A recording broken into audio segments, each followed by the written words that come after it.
Looking for Madden 21 Ultimate Team coins with fast delivery? IG Vault has the cheapest and most reliable coins on the market. Click the link in the description and use coupon code SPORTS for 6% off your order. What's up YouTube, it's Duke back here from sportsgamers.com, and in today's Madden 21 tip video, I'm going to break down an unstoppable run play that's extremely rated that you guys don't know about. This is not your typical run that everybody already knows, that's easy to defend. This is a run that nobody really uses that's super hard to stop. The best part about this run is it's actually from shotgun, and it's from one of the best formations in the game for passing, and now it's about to be one of the best formations in the game for running. If you guys like my trips tight end offset run breakdown, you're going to love this because it's going to be that effective, but it's from a different formation. As you guys know, there's certain meta defenses that everybody runs against shotgun that can stop the run and bring pressure to. Mostly nickel 3-5 wide, maybe some big nickel over G. If you guys are so tired of getting just your run blown up in the backfield like super easily against these types of formations, you're going to want to watch this video. So we're actually looking at gun trips tight end. As you guys know, trips tight end is one of the best formations in the whole game. A lot of people and a lot of the pros use this as their go-to set. Inside zone is what most people run the ball with out of this formation. It can be good, but also you can blow it up too. The run I'm about to show you guys is going to pop these schemes that people use to try to stop the run. Let the inside zone. The play is going to be the 45 quick base. I'm telling you guys, this is one of the best plays in the whole game that you guys need to use. Now, just as a quick reminder, guys, if you enjoy my content on YouTube, make sure you subscribe to the channel. Drop us a like, man. When you smash that like button, it does help me out as a creator, be able to continue to do these free videos for you guys. Also, if you're enjoying this content, make sure to check out sportsgamers.com. That's where I release all my premium tips and ebooks and schemes, my offense, my defense. I have my weekly tips also in the Madden Vault. If you just want to become a better Madden 21 player, that's the place to be. So anyways, let's go ahead and break this run down. You always want to have, when you run this formation, your trips on the wide side of the field. So here we're on the right hash, or closer to the right hash. That means our trips is going to be on the left. Now, as you guys know, most people will look to just shift the line away from the running back and kind of just try to shoot the gap with their user. Most people are really good at this. Now, the thing about it is like this does not really work against this run at all, as you guys are going to see here. And I'm just going to break down all the different ways someone might try to play this run and show you guys it's not going to work. This blocking is designed differently. These power type runs are really, really good against the 3-5 wide right now. So this 45 quick base is really going to destroy this type of defense. The gap shoot is not going to work the same way that it does all these other runs that people are used to playing against. As you guys can see there, I had a free, easy, about 10-yard run right to the level of the safeties before anyone was even there. So what's going to happen is the user's going to try to just come in the backfield like they would against inside zone. But what happens is the guard that's coming around, he's going to pick him up pretty much every time. A quick tip is I like to make sure my guards have good speed for running a lot of these power runs. You want speed so they can get out in front of you and pick these blocks up when they're pulling. Speed is important. Also, impact block. Those are the two ratings I look at a lot for these types of runs. But anyways, you guys see, we get that backer blocked, and now I just have an easy lane between 64 and 60. I can cut it right up here. As you guys can see, my receiver, this is great about trips, is you have 3 receivers to the left, so they'll often pick up blocks for you just like you do here.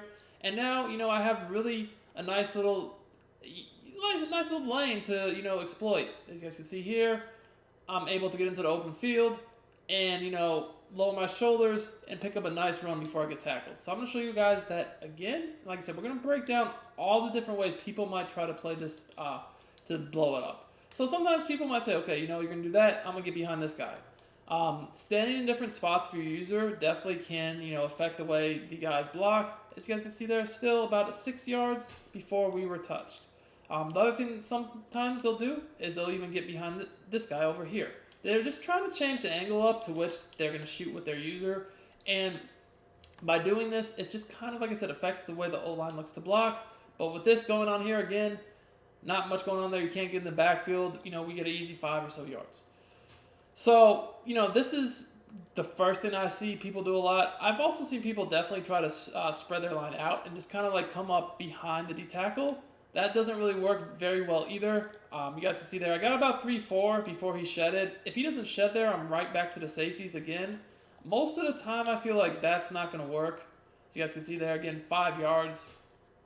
And I know these runs aren't exactly home runs, but when you're used to getting hit in the backfield and losing a yard or two every time you run the ball, and then you can consistently get at least 4 to 5 yards and sometimes big runs like I just did there, it really does make a difference. Because now instead of like the run not even being an option, you do have to respect the run. Because look, worst case scenario with these runs you're seeing is about 4 to 5 yards. You do that 2-3 times, that's guaranteeing yourself a first down.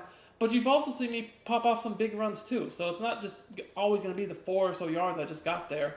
You're definitely going to get your 10-yard runs, and even potentially your home run hitters. I've definitely busted huge runs running the ball. And I don't even have that great of run stick right now. I'm running right into my blockers. And still, just because the holes are there, I'm getting about 4 to 5 every time. Cut it back a little bit, and, another huge run. So you can see the consistency is there, but also the ability to get large gains. So finally, sometimes people will try to shift the D-line to the same side as the running back and then shoot it that way.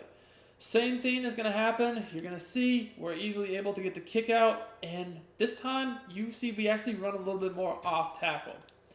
Do that again. It's all about reading your blocks. You don't always want to run it one way versus the other. Just depends upon the defensive front, how they shift, and how your guys block.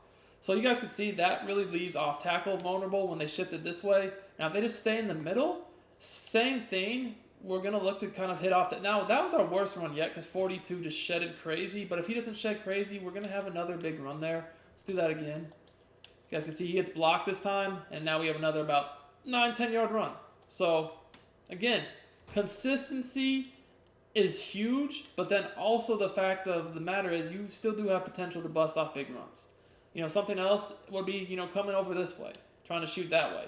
That's not really going to work too well either. You guys can see, again, about 9-10 yards. Guys, the thing I promise you is my run stick is bad. Like, I don't have good run stick anymore. I just don't. I'm more of a passer.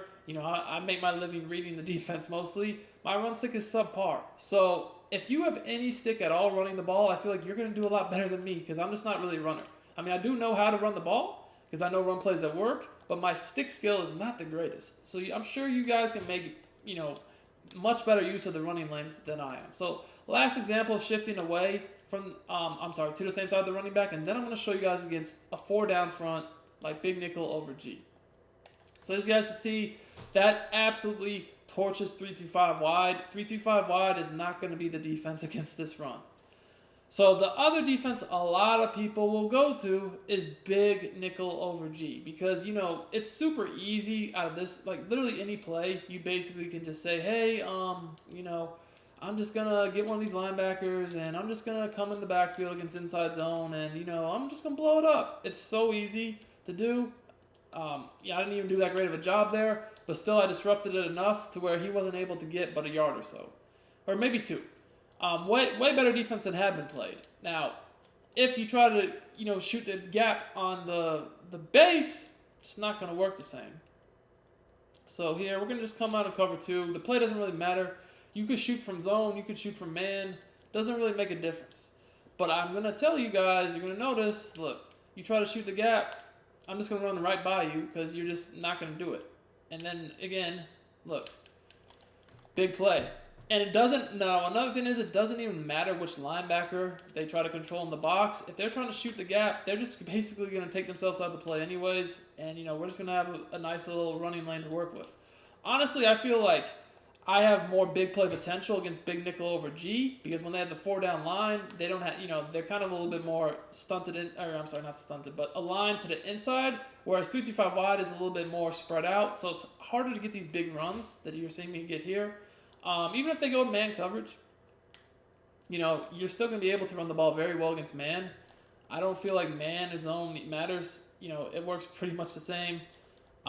Even if they align over your 3 receivers, like if in a cover 3 style like this, which is what I was running the first time against inside zone, we're still going to be able to cut it back or cut to the outside, whichever one. And again, you're seeing the consistency is still there. I'm still minimum getting 4 to 5 yards. Do the same thing again. You guys can see, not able to come in the backfield. And Henry is just a monster running through guys. So as you can see, this run is super effective. Again, I like to make sure that my guards have good speed for these types of runs. Always make sure your trips is to the wide side of the field. It's better for the passing game, and even when you run as well, I feel like it just gives you more lanes and more room to work with when running the ball. So I hope you guys enjoyed this tip on this underrated run that is extremely effective against the meta formations that you see online. Till next time, it's Duke, and I'm out of here.